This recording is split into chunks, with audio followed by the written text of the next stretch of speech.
এই ভিডিওতে ত্রিপুরার বেঙ্গলি মিডিয়ামের ক্লাস 7 এর ম্যাথ 107 বেঙ্গলি মিডিয়ামের বই যে রয়েছে গণিত বই, সেই গণিত বইয়ের হচ্ছে 107 নং পেজ থেকে আমরা কিছু আলোচনা করব।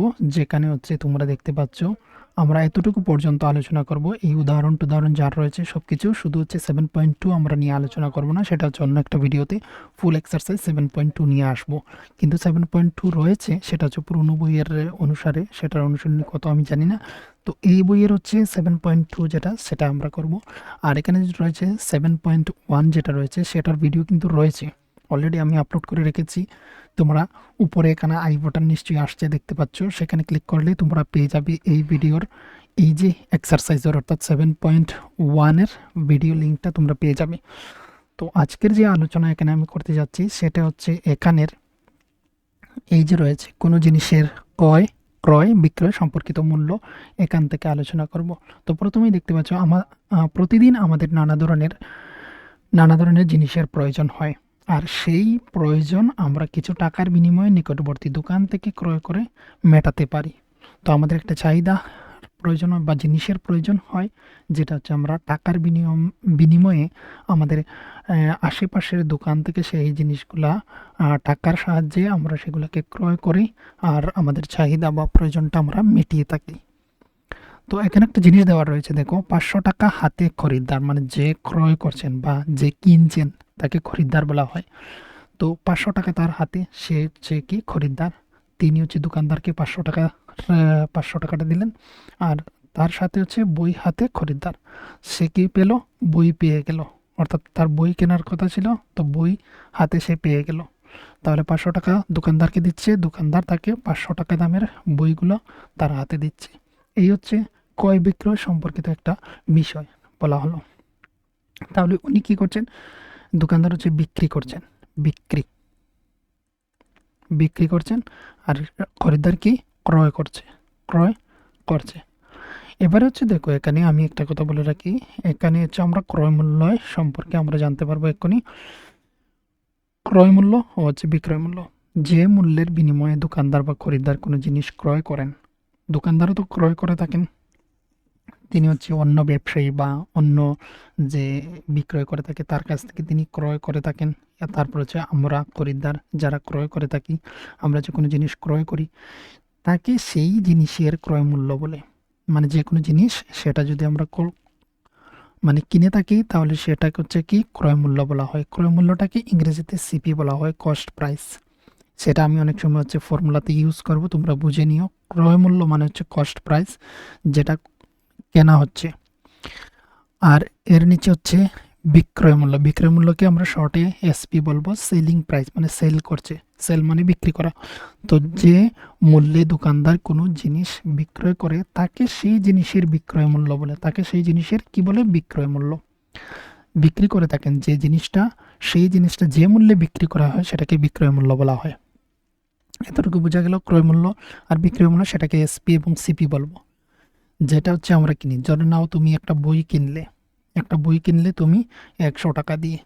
তো এই যে 100 টাকাটা সেটা হচ্ছে তোমার সিপি, আর বই বিক্রেতা সেটাকে বিক্রি করছেন, তাহলে ওনার কাছে এটা হচ্ছে এসপি। এটা মনে রেখে দিও। এবার হচ্ছে লাভ ক্ষতি।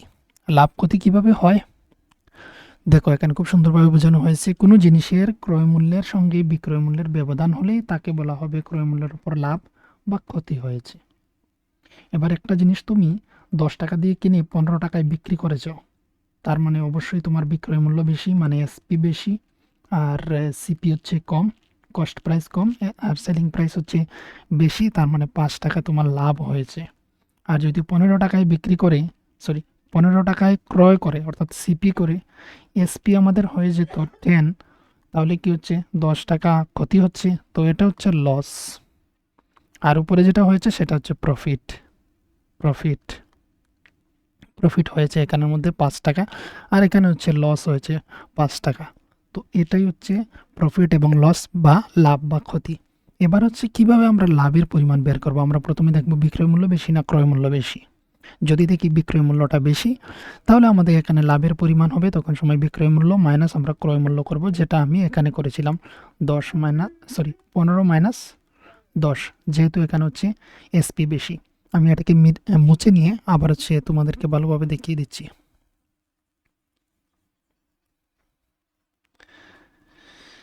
এখানে প্রথমে একটা জিনিস যেটা বলেছিলাম আমি, যে এখানের মধ্যে আমি বলেছিলাম, দেখো তোমাদেরকে দেখাচ্ছি, বলেছিলাম যে এসপি বেশি, সিপি কম। সে হচ্ছে 10 টাকায় কিনেছিল, 15 রুপিসে বিক্রয় করেছে। তার মানে কি, এসপি বেশি, এটা হচ্ছে সিপি, এটা হচ্ছে এসপি। তাহলে এসপি বেশি, বেশিটাকে এইভাবে দেখাবো, আর তারপর হচ্ছে আমরা এসপি মাইনাস সিপি করব। তাহলে 15 - 10 ইজ ইকুয়াল টু হচ্ছে 5। যেহেতু আমার এসপি বেশি ছিল, তাহলে আমার এখানে প্রফিট হয়েছে বা লাভ হয়েছে, প্রফিট। আর অপর যেটা হবে সেটা হচ্ছে আমার হবে কি, লস হবে। লসটা কীভাবে, লসটা হচ্ছে যখন সময় হচ্ছে আমার সিপি ক্রয় মূল্যটা হয়ে যাবে 15 টাকা, ক্রয় মূল্য হয়ে যাবে 15 টাকা, এসপি অর্থাৎ আমি সেল করব 10 টাকায়, তাহলে হচ্ছে আমার এখানে লস হচ্ছে। তো সিপি গ্রেটার দেন হচ্ছে এসপি। তো এখানে হচ্ছে সিপি মাইনাস এসপি করে দিলে আমার লস হচ্ছে, লস। এটাই এখানে বেঙ্গলিতে দেখানো হয়েছে, যে লাভের পরিমাণ সমান সমান হচ্ছে বিক্রয় মূল্য মাইনাস ক্রয় মূল্য। এই জিনিসটাকে মাথায় রাখতে হবে। লাভ হলে বিক্রয় মূল্য প্রথমে বসাতে হবে, আর তারপর হচ্ছে ক্রয় মূল্য। ক্ষতির পরিমাণ হলে ক্রয় মূল্য মাইনাস বিক্রয় মূল্য বসাতে হবে। এখানে আবার বলে দেওয়া হয়েছে, কোনো দোকানদার কোনো জিনিস যদি ক্রয় মূল্যই বিক্রি করে, অর্থাৎ ক্রয় মূল্য সমান সমান বিক্রয় মূল্য হয়, তাহলে এখানে হচ্ছে না লাভ হচ্ছে না ক্ষতি হচ্ছে, কোনোটাই হচ্ছে না। আমি 10 টাকায় কিনে নিয়ে আসলাম একটা জিনিস, আর সেটা হচ্ছে 10 টাকায় বিক্রি করে দিলাম, তার মানে আমার কি হচ্ছে না, আমার ক্ষতিও হয়নি, আমার লাভও হয়নি, আমার যা ছিল তাই রয়ে গেল। তো এটাই হচ্ছে ক্রয় মূল্য সমান সমান হচ্ছে বিক্রয় মূল্য। তাহলে ক্ষতির পরিমাণ হলে কী বসবে প্রথমে, ক্রয় মূল্য, আর লাভের পরিমাণ হলে বিক্রয় মূল্যটা প্রথমে বসবে। এটা আগে আমাদের মাথায় রাখতে হবে। এবার কিছু নিচে বিবৃতি দেওয়ার রয়েছে। বিবৃতি মানে এখানে ওই যে অঙ্কগুলো আমরা এক্ষুনি এখানে যা কিছু আমি বুঝিয়েছি সেটাই হচ্ছে এখানে আলোচনা করা হবে। দেখো, সালেম একটি বই 480 টাকা দিয়ে কিনে 500 টাকায় বিক্রি করলো। তাহলে সিপি কী হচ্ছে, সিপি হচ্ছে কস্ট প্রাইস, মানে কেনার প্রাইস, কিনেছিল সে 480 টাকা দিয়ে, সেটা এসপি সেল করে দিয়েছে 500 টাকায়। তার মানে হচ্ছে সিপি কম, এসপি বেশি। এসপি মানে সেলিং প্রাইস, মানে হচ্ছে বিক্রয় মূল্য বেশি, বিক্রয় মূল্য বেশি মানেই হচ্ছে এখানে প্রফিট। এটা হচ্ছে প্রফিট হয়েছে, বা বাংলাতে বললে আমরা বলবো যে লাভ হয়েছে, লাভ। এটা কমপ্লিট। এরপর দেখো অপর একটা দেওয়ার রয়েছে 2 নাম্বার, বলা হয়েছে রিয়া 12 টাকা দিয়ে একটি কলম কেনে, 12 টাকা দিয়ে একটি কলম কেনে। দেখো এখানে এখানে একটু ওয়েট করো। দেখো, রিয়া হচ্ছে 12 টাকা দিয়ে একটি কলম কিনে বান্ধবীর কাছে 10 টাকায় বিনিময়ে বিনিময়ে দিয়ে দিল। তার মানে সে, এটা হচ্ছে তার সিপি, এটা দিয়ে কিনেছিল, সিপি মানে কস্ট প্রাইস, এসপি মানে সেলিং প্রাইস, সে 10 টাকার বিনিময়ে মানে কি 10 টাকা দিয়ে বিক্রি করে দিয়েছে। তাহলে এই ক্ষেত্রে আমি দেখতে পাচ্ছি যে আমি এই সিম্বলটা যদি ইউজ করি, তাহলে হচ্ছে আমার সিপি বেশি, সিপি বেশি মানে এখানে ক্ষতি, ক্ষতি হয়েছে। কী হচ্ছে, সে হচ্ছে কিনেছে 12 টাকায়, বিক্রি করেছে 10 টাকায়, 2 টাকায় তার ক্ষতি হয়েছে। আর এখানে 3 নম্বরে রয়েছে, অপু 5 টাকা দিয়ে একটি চকলেট কিনে বন্ধুকে 5 টাকার বিনিময়ে দিয়ে দিল।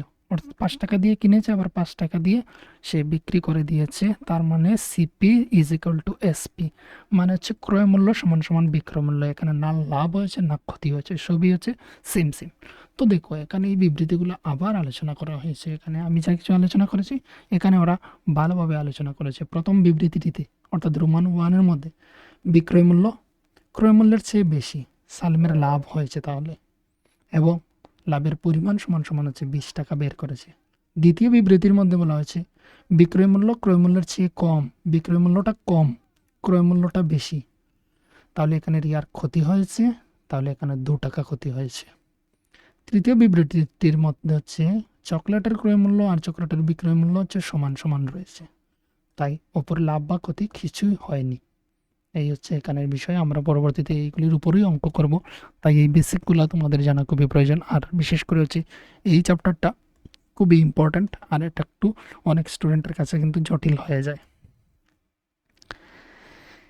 এবারে এখানে লাভ এবং হচ্ছে ক্ষতির শতকরা হার বের করার জন্য বলা হয়েছে। তার মানে হচ্ছে 100 টাকার মধ্যে তার কতটুকু লাভ বা ক্ষতি হয়েছে সেটাই হচ্ছে শতকরা লাভ বা ক্ষতির অঙ্ক।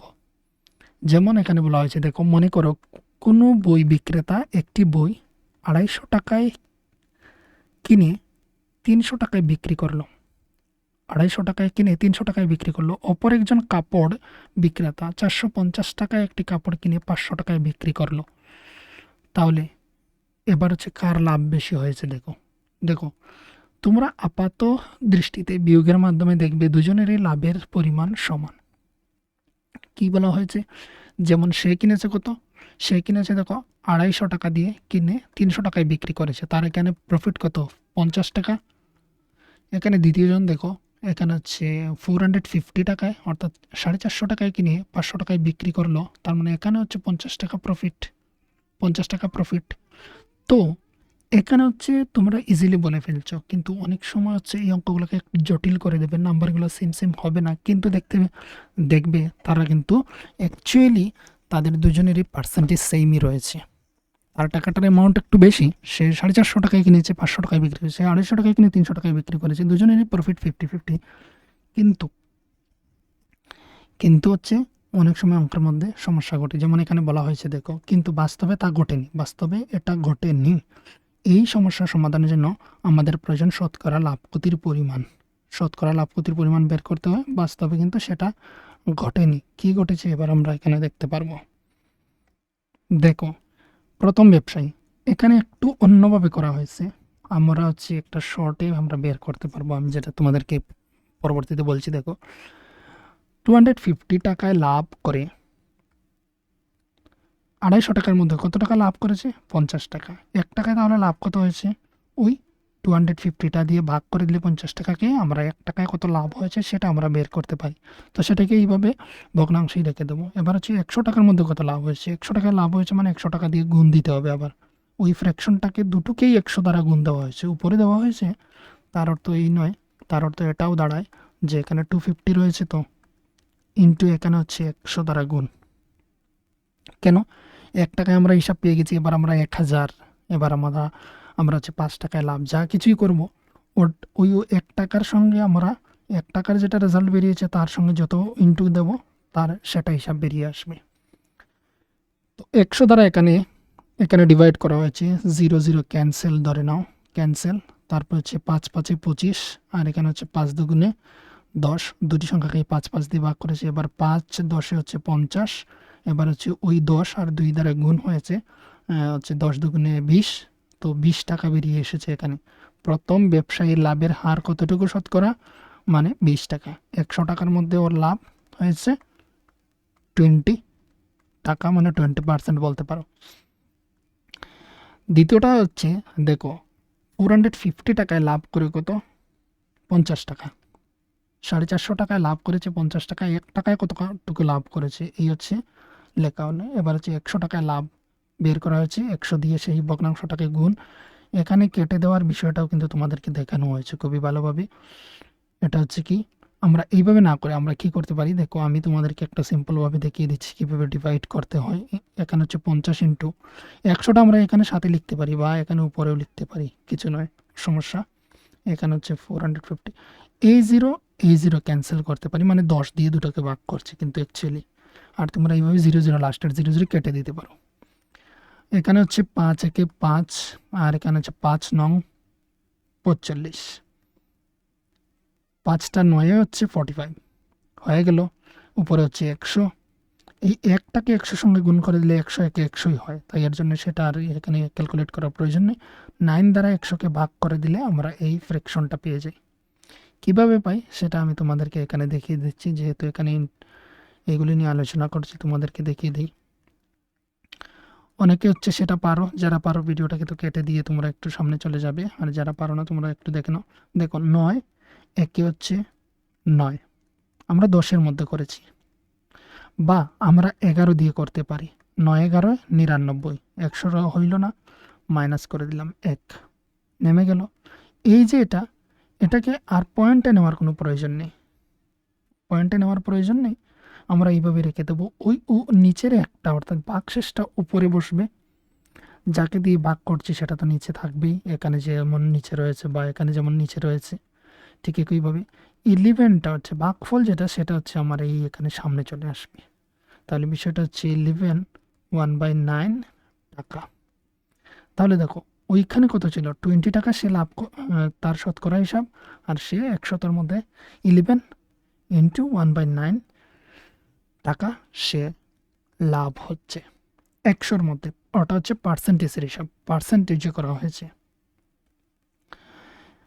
এই রয়েছে হিসাব। এবার লাভ ক্ষতির পরিমাণ তুলনা করতে হলে শতকরা হিসাবে করা উচিত, সবসময় হচ্ছে শতকরা হিসাবে করা উচিত। যেমনটা আমরা এখানে দেখেছি 50-50 লাভ হয়েছে, কিন্তু শতে হিসাব করতে গেলে হচ্ছে আমরা দেখতে পাচ্ছি প্রথম জনে প্রফিট বেশি কামাচ্ছে 20 টাকা বা 20%, আর এখানে হচ্ছে 11 ইন্টু 1/9%। তো আমার হচ্ছে শতকরা হিসাবেই বেশিরভাগ করব। এই রয়েছিল, আমি বলেছিলাম যে এটাকে আরও একটু ইজিলি আমরা করতে পারি শতকরা হিসাব, যেটা আমরা প্রথমে হচ্ছে ক্রয় মূল্য বিক্রয় মূল্য লিখে নেব।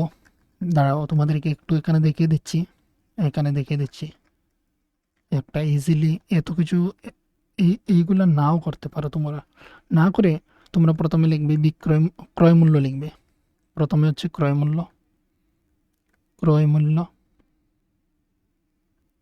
মূল্য লিখলে সমান সমান হচ্ছে 250 ছিল, 250 টাকা। আর হচ্ছে এদিকে বিক্রয় মূল্য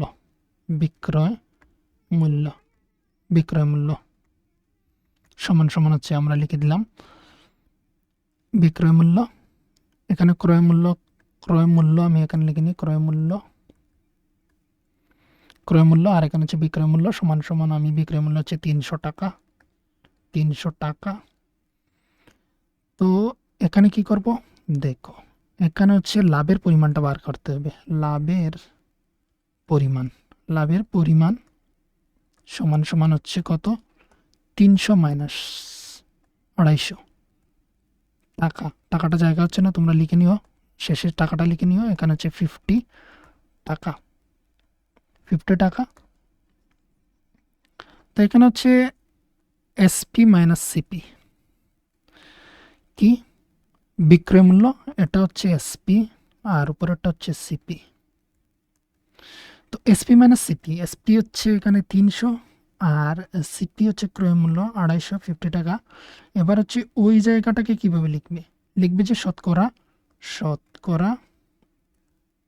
শতকরা লাভের হার বা লাভের পরিমাণ, শতকরা লাভ সমান সমান আমরা লিখবো। দেখো এখানে হচ্ছে উপরে যেটা এখানে থাকবে সেখানে হচ্ছে লাভের পরিমাণ, এই যে এটা লিখলাম, লাভের পরিমাণটা হচ্ছে এই জায়গাতে লিখবে, ইন্টু দেবে, তারপর হচ্ছে 100 দেবে, যেহেতু শতকরা হিসাবটা বের করছি 100 এখানে বসাবে। আর নিচে যেটা বসবে সেটা হচ্ছে ক্রয় মূল্য বসবে, সিপি বসবে এখানে আমাদের ক্রয় মূল্য। তাহলে দেখো 50 আর ইন্টু হচ্ছে 100, আর এখানে হচ্ছে আমাদের সিপি মানে হচ্ছে 250। এবার হচ্ছে ওই যে এখানে যে ভাগ করেছিলাম আমরা একটু আগে, 0 এখানে ক্যান্সেল, আর হচ্ছে 4 25 100, আর এখানে হচ্ছে ওই 4 আর 5 হচ্ছে গুণ হবে, 4 5 হচ্ছে 20% বসাবে। শতকরা লাভ হচ্ছে 20%। এইভাবে এই জায়গাতে হচ্ছে লাভের পরিমাণ, এই যে কথাটা এখানে লিখতে হবে, আর নিচে হচ্ছে এখানে ক্রয় মূল্য। এই হচ্ছে শর্ট ফর্মুলা। তাহলে আমাকে 1 2 3 লাইন এইভাবে করার প্রয়োজন নেই, যখন সময় হচ্ছে শতকরা লাভের পরিমাণটা আমরা বের করব। তারপর রয়েছে এখানে দেখো, এখানে আর কোনো কিছু নেই, এখানে যা রয়েছে এখানে নিজে করো রয়েছে। নিজে করোটা হচ্ছে অন্য একটা ভিডিওতে তোমরা পেয়ে যাবে। এই লাভ ক্ষতির থেকে যা কিছু রয়েছে সেটা হচ্ছে অন্য একটা ভিডিওতে পেয়ে যাবে, তোমরা হচ্ছে এন্ড স্ক্রিন বা আই বাটনে এখানে দেখতে পারবে, লিঙ্কটা পেয়ে যাবে। এবারে রয়েছে দেখো, ধার করা অর্থের উপর বাড়তি কিছু অর্থ আরোপ করা বা সরল সুদের ধারণা। হ্যালো, এখানে হচ্ছে এবার দেখো, ধার করা অর্থের উপর বাড়তি কিছু অর্থ আরোপ করা বা সরল সুদের ধারণা। তো এটা বুঝতে পারবে, যখন কোনো ব্যক্তি উপার্জিত অর্থ অপেক্ষা বেশি অর্থের প্রয়োজন হয় তখন তাকে পোস্ট অফিস থেকে বা হচ্ছে ব্যাংকের কাছ থেকে ঋণ নিতে হয়। বা আরও বিভিন্ন ধরনের রয়েছে। তার মধ্যে থেকে হচ্ছে আমরা বিশেষ করে আমরা জানি বন্ধন ব্যাংক বলে রয়েছে একটা, আর হচ্ছে উজ্জীবন বলে এমন রয়েছে অনেক ব্যাংক, যেগুলো থেকে আমরা কি করি, যখন আমাদের আমাদের হচ্ছে উপার্জিত, মানে হচ্ছে আমাদের টাকা যেটা আমরা উপার্জন করি তার থেকে হচ্ছে বেশি টাকার প্রয়োজন হলেই আমরা কি করি, ওই সব থেকে আমরা কিছু ঋণ নিই বা লোন নিই। লোনটা হচ্ছে ঋণ। তো ওই ঋণের উপরও ওরা কি করে, একটা সুদ নেয় বা ইন্টারেস্ট নেয়। তো সেটা কি, এটা সম্পর্কে আমরা এখানে জানতে পারবো। দেখো, নির্দিষ্ট সময়ের পর তাকে ঋণের টাকার সঙ্গে অতিরিক্ত কিছু টাকা দিতে হয়। মানে আমি 50,000 টাকা নিলাম, আর তার সঙ্গে আরও এক্সট্রা আমাকে বছর শেষে আরও 10,000 টাকার মতো বা তা থেকে একটু কম হতে পারে, সেটা হচ্ছে ওই সুদ সহকারে, মানে আমাকে তো 50,000 অর্থাৎ 50,000 টাকা আমাকে দিতে হবে, সঙ্গে হচ্ছে এই টাকাটাও আমাকে পে করতে হবে। এই টাকাটাই হচ্ছে আমার সরল সুদ। তো সেটা কিভাবে বের করতে হয় সেটা এই অঙ্কের মধ্যেই নাই, এখানেই জানতে পারবে। দেখো, এখানে রয়েছে সেই অতিরিক্ত অর্থকে, অর্থাৎ অতিরিক্ত টাকাকে সুদ বলে। নির্দিষ্ট সময়ের পর তাকে ঋণের টাকার সঙ্গে অতিরিক্ত কিছু টাকা দিতে হয়, সেই অতিরিক্ত অর্থকে সুদ বলে। আবার কোনো ব্যক্তির কাছে যখন প্রয়োজনের তুলনায় অধিক অর্থ থাকে, তখন তিনি পোস্ট অফিসে বা ব্যাংকে সেই টাকা জমা রেখে নির্দিষ্ট সময়ের পর সেই অর্থ তুলেন, তখন মূল অর্থের সঙ্গে অতিরিক্ত কিছু টাকা পান। সেই অতিরিক্ত টাকাকেও বা অর্থকেও সুদ বলে। এটা হচ্ছে কারো কাছে টাকা বেশি রয়েছে, তখন সময় সে কী করলো, ধরে নাও 1 লাখ বা 50,000 বা 60,000 যাই থাকুক না কেন, সেটা যখন সময় সে কোনো ব্যাংকে বা পোস্ট অফিসে রাখবে, 3 বছর পর সে হচ্ছে আরও এক্সট্রা কিছু টাকা পাবে। যে টাকা রাখলো সেটা পাবে, সঙ্গে আরও কিছু ইন্টারেস্ট বা সুদ পাবে। সেই অতিরিক্ত যে টাকাটা, সেটাকে হচ্ছে সুদ বলে। যে টাকার উপর সুদ হিসাব করা হয় তাকে মূল টাকা বা আসল বলা হয়। তাহলে যে মেইন টাকা, যেমন 50,000 আমি প্রথমে বলেছিলাম যে 50,000 টাকা নিয়েছে, তো এই টাকাকে বলা হয় আসল বা মূল টাকা। ইংরেজিতে সেটাকে প্রিন্সিপাল বলা হয়। আর এটা এটা ভালোভাবে মনে রাখবে যে এটাকে প্রিন্সিপাল বলা হয়। এটা আমরা পিপি হিসাবে ইউজ করব ফর্মুলার মধ্যে। এটা হলো আসল টাকা, যেমন এখানে হচ্ছে 50,000 বা 50,000 টাকা, যেটা সেটা হচ্ছে প্রিন্সিপাল। আর এটা যেটা ইন্টারেস্ট, এটা হচ্ছে আই বলবো। এবার আসল আসল সমৃদ্ধি মূল, দেখো আসল প্লাস সুদ। আর আসল বের করার জন্য হচ্ছে সমৃদ্ধি মূল থেকে, অর্থাৎ সুদ আসল এই দুটি থেকেই হচ্ছে, সুদ আসল থেকে হচ্ছে সুদ বাদ দিয়ে দিলে যেটা পাওয়া যায় সেটা হচ্ছে আসল। আর সুদ হচ্ছে সমৃদ্ধি মূল থেকে আসল বিয়োগ করে দিলে। এই জায়গাটা কিন্তু খুবই ইম্পর্ট্যান্ট। সমৃদ্ধি মূলের মধ্যে হচ্ছে আসল টাকাও থাকবে, সুদও থাকবে। মানে তোমার হচ্ছে ওই যে আমি বললাম 50,000 টাকাও থাকবে, আর সঙ্গে হচ্ছে তোমার 10,000 টাকা যেটা রয়েছে এক্সট্রা সুদ, এটাও থাকবে। এটা আমি একটা উদাহরণ দিচ্ছি। 50,000 যেটা আমি বলেছিলাম এখানে নেওয়া হয়েছিল, আর হচ্ছে এখানে হচ্ছে 10,000 টাকা হচ্ছে তার ইন্টারেস্ট। তো এই হচ্ছে ইন্টারেস্ট, আর এটা হচ্ছে আসল। তো এটাকে বলা হবে সমৃদ্ধি মূল বা সুদ আসল বলতে পারি। আসল কিভাবে বের করব? এই দুটির ছিল, এখান থেকে আমরা যদি সুদ মাইনাস করে দিই, তাহলে আবার আমার আসলটা প্রিন্সিপালটা বেরিয়ে আসলো। আবার বলা হচ্ছে সুদ কীভাবে বের করব? সমৃদ্ধি মূল, যেটা হচ্ছে আসল আর সুদ মিলে যেখানে রয়েছে, সেখান থেকে যদি আমি আসল বাদ দিয়ে দিই, তাহলে আমি সুদ পেয়ে যাব। এই জায়গাটা ইম্পর্ট্যান্ট, তোমরা ভালোভাবে সেটাকে একটু ফলো করবে, দেখবে, বোঝার চেষ্টা করবে। এবার এখানে কিছু অঙ্ক দেওয়া রয়েছে, আর সেখান থেকে হচ্ছে কীভাবে সূত্রটা এলো আমরা জানতে পারবো। তো দেখো, প্রথমে এখানে রয়েছে সুদের হার। 100 টাকায় 1 বছরে সুদকে সুদের হার বা সুদের শতকরা হার বলা হয়। 100 টাকার উপরে 1 বছরে কত টাকা সুদ আসছে সেটাকে হচ্ছে সুদের হার বলা হয়। সুদের হার সুদের হার যদি বোঝা হয়, তাহলেই তুমি বুঝতে হবে যে 100 টাকার মধ্যে ওই পার্সেন্টেজটা বোঝানো হচ্ছে। একটু পরে বুঝতে পারবে। যেমন হচ্ছে দেখো, শতকরা বার্ষিক 15 টাকা হারে 15 টাকা হারে বা বার্ষিক 15%, অর্থাৎ যদি তুমি 100 টাকা নাও, তাহলে এক্সট্রা তোমাকে আরও 15 টাকা পে করতে হবে। তো এটাই হচ্ছে কি, এটাই হচ্ছে ওই যে এখানে সুদের হার বলা হলো সেটা। সুদ বলতে বোঝায় 100 টাকায় 1 বছরে 15 টাকা সুদ। এটা হচ্ছে 15% যা বলা হলো। 15% যদি বলা হয় যে সুদের হার, তাহলে বুঝতে হবে 100 টাকা তুমি নিয়েছো 1 বছরের জন্য, 1 বছর পর তুমি 115 টাকা সুদে আসলে তুমি পে করলে। আর ওই 15 টাকাটা হচ্ছে তোমার ওই যে এখানে সুদ, আর সুদের হারটাই হচ্ছে 100 টাকার মধ্যে হিসাব করা হবে এটাই। এবার হচ্ছে আসল, সময়, বার্ষিক শতকরা সুদের হার ও হচ্ছে মোট সুদের সম্পর্ক কী কী রয়েছে সেটা আমরা জানতে পারবো। দেখো এখানে ধরি আসল সমান সমান পি টাকা, মানে আসল টাকা, যেটা হচ্ছে আমি একটু আগে উদাহরণ দিয়েছিলাম 50,000 টাকা নিয়েছিল লোন। তো সেইভাবে এখানে পিটা হচ্ছে কি আসল, শতকরা বার্ষিক সুদ হচ্ছে এখানের মধ্যে আর, মানে ওই যে এখানে 15 যেটা রয়েছে এইভাবে। 100 টাকার জন্য 1 বছরের সুদ হচ্ছে আর টাকা, তাহলে 1 টাকার জন্য 1 বছরে 1 টাকা যদি নেয় তাহলে 1 বছরে কত টাকা দিতে হবে, সেটা হচ্ছে আর বাই 100 টাকা। আর হচ্ছে কি সুদের হার, যেমন এখানে 15% ছিল, এইভাবে একটা সংখ্যা দেওয়া হয়, এখানে শুধু একটা লেটার দিয়ে বোঝানো হয়েছে। আমরা সেই জায়গাতে অঙ্কের যখন নাম্বার বসাবো তখন সময় বুঝতে পারবে। পি টাকার জন্য, অর্থাৎ ওই যে আসল টাকার জন্য, যে 50,000 টাকার জন্য 1 বছরে সুদ হয় সমান সমান পি ইন্টু আর বাই হচ্ছে 100 টাকা। তাহলে এখন পি টাকার আসল টাকার উপর বার্ষিক বার্ষিক হচ্ছে আর পার্সেন্ট, আর 1 বছরের জন্য সুদ, 1 বছর জন্য সুদ, তাই এর জন্য হচ্ছে পি ইন্টু আর বাই হচ্ছে 100 টাকা। এখানে 1 বছর বলা হয়েছে, তাই এর জন্য এখানে কোনো কিছু করা হয়নি, এখানে 1 কিন্তু ইন্টু থাকবে, কারণ হচ্ছে 1 বছর। তো 1-এর সঙ্গে যাই গুণ করি সেটাই হবে। আমি যদি 1-এর সঙ্গে 100 গুণ করি তাহলে হচ্ছে 100 হবে। আর এর সঙ্গে যদি আমি 1 গুণ করি তাহলে আমার আরই হবে, আর কে আর। তো দেখো পি টাকার উপর বার্ষিক আর পার্সেন্ট আরে টি সময়ের বৎসরের জন্য সুদ, যেটা সুদ হচ্ছে আই দিয়ে লিখবো আমরা, কারণ হচ্ছে ইন্টারেস্ট বলা হয়। তো I is equal to P into T, P into R into T by হচ্ছে 100 টাকা।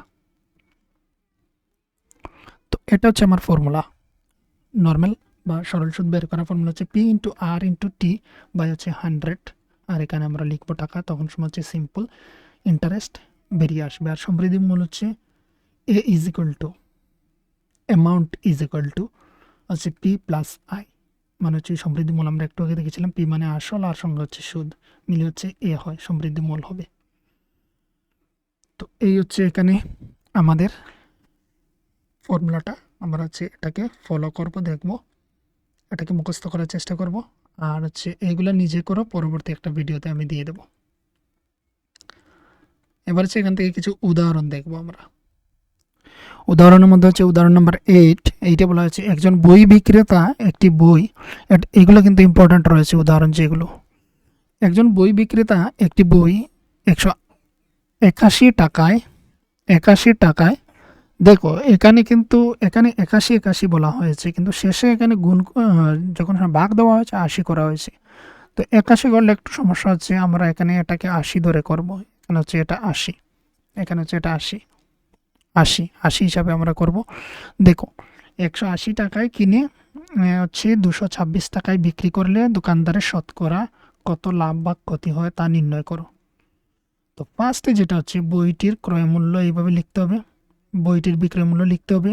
এবার আমরা দেখলাম বিক্রয় মূল্যটা বেশি, তাহলে আমরা লিখবো সুতরাং, এইভাবে সিম্বল দেবে একটা, এইভাবে দেবে বইটির বিক্রয় মূল্য সমান সমান নয়, গ্রেটার দেন হচ্ছে বইটির ক্রয় মূল্য, এইভাবে সিম্বল ইউজ করলাম। এবার আমি দেখলাম বিক্রয় মূল্য বেশি, তাহলে সুতরাং বইটির বিক্রয় করে দোকানদারের লাভ হয়েছে, বইটি বিক্রি করে, এখানে প্রয়োজন নেই, বইটি বিক্রয় করে দোকানদারের লাভ হয়েছে লিখলাম। তারপর হচ্ছে লাভের পরিমাণ সমান সমান বিক্রয় মূল্য মাইনাস ক্রয় মূল্য, বিক্রয় মূল্য বেশি তাহলে বিক্রয় মূল্য থেকে মাইনাস করলাম।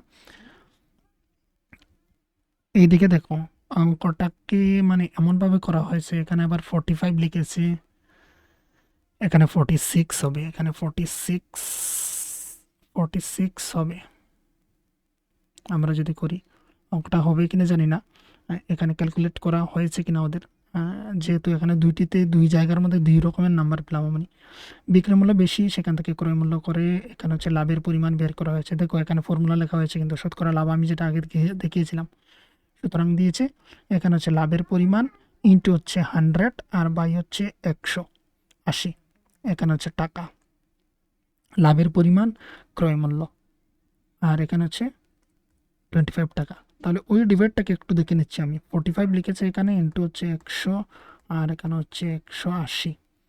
0 0 ক্যান্সেল। এখানে হচ্ছে দেখো 9 দুগুণে 18, আর এখানে হচ্ছে 5 নং 45, তার মানে আমরা 5 লিখবো। 9 দিয়ে কাটছি, 9 দিয়ে কাটছি 45কে, 9 দিয়ে কাটছি 18কে। সেম নাম্বার দিয়ে কাটতে হয়। কেটে দেওয়ার পর আমরা দেখলাম 5 দুগুণে 10, 2 দিয়ে কেটেছি। এবার 2 একে 2, আর 5 দুগুণে 10, 5 হয়েছে। তাহলে 25 হয়েছে গুণ করে। 5 5-এ, এখানে তো গুণ সম্পর্ক রয়েছে, তাই এর জন্য 5 5-এ 25। তাহলে 25 পেলাম আমরা, 25%। এবার বলতে পারো যে নিচে 1 রয়েছে, নিচে 1-এর কোনো প্রয়োজন নেই, 1 থাকে যে কোনো নাম্বারেরই, তো এটা চিন্তা করার প্রয়োজন নেই। 25%। তো এখানেও যে টাকা লিখেছে সেটা আমার মনে হচ্ছে না এটা কারেক্ট।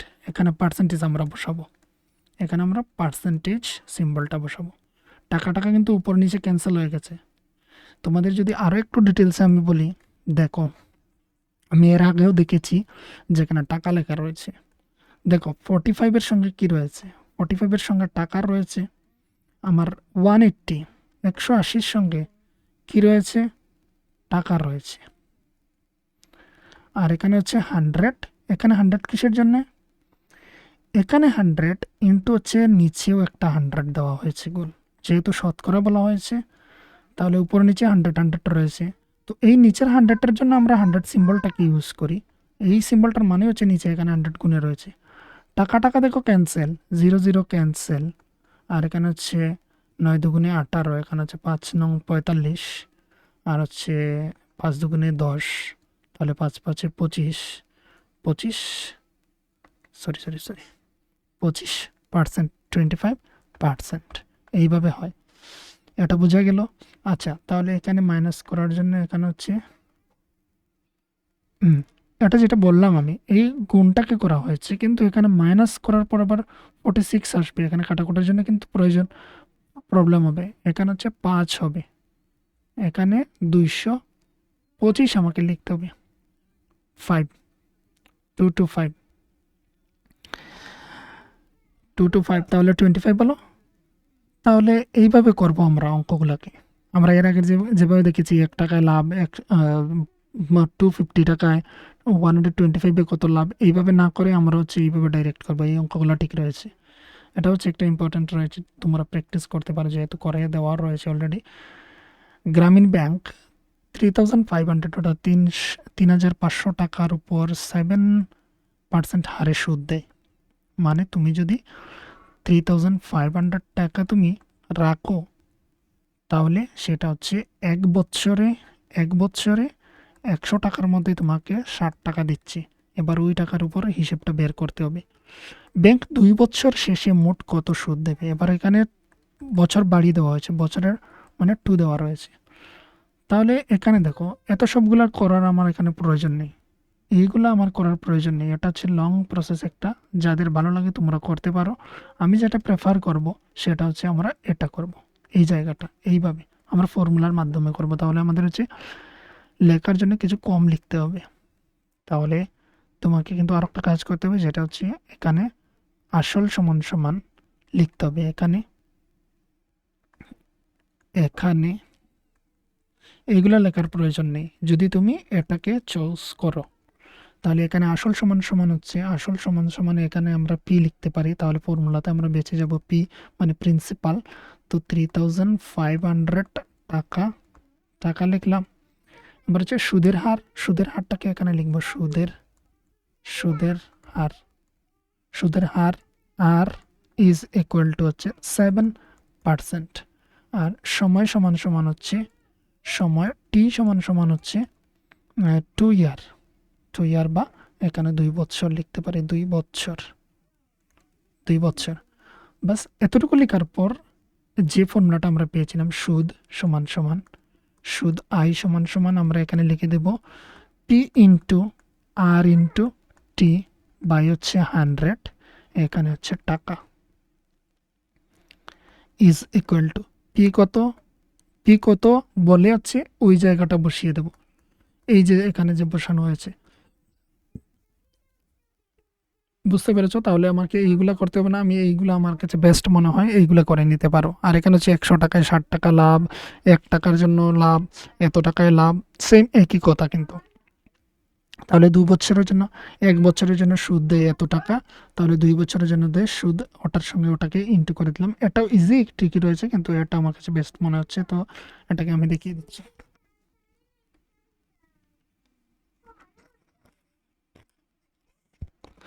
তো দেখো এখানে কেটে দিই, এখানে হচ্ছে ইজি, এই দুটি জিরো আর এই দুটি জিরো লাস্টে কেটে দিলাম, তার সঙ্গে তাকে আর তাকে গুণ দিয়ে দিলে 490 হয়ে যায়।